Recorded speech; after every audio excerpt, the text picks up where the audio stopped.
স্বার্থ ছাড়া এই পৃথিবীতে কেউ কাছে আসে না, বিনা স্বার্থে ভালোবাসে শুধুই আমার মা। 10 মাস 10 দিন গর্ভে ধারণ আর সারা জীবন কোলে পিঠে করে লালন।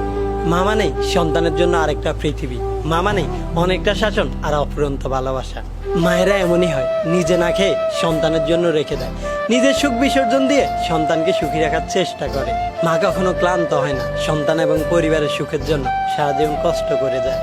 মায়েরা কখনো মূর্খ হয় না, লেখাপড়া না জানা মাটাও সন্তানের জন্য সবচাইতে বড় শিক্ষক।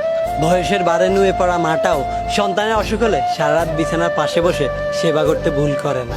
নিজের প্রেশারের ওষুধ খেতে ভুলে গেলেও সন্তানের অসুখ হলে ঠিকই মনে করে 3 বেলা ওষুধ খাইয়ে দেয়। দেখতে কালো মেয়েটিও তার মায়ের কাছে দুনিয়ার সবচাইতে বেশি সুন্দরী, একেবারে কুৎসিত ছেলেটিও তার মায়ের কাছে রাজকুমার। মা ছাড়া দুনিয়াটাই অন্ধকার।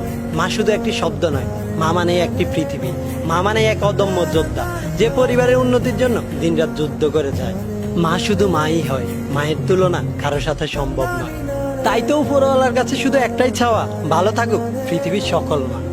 सुन मेरे खुदा मैं रहूं मैं चाहे ना, मेरी माँ का तू रखना ख्याल। मेरी माँ रहे सदा मेरी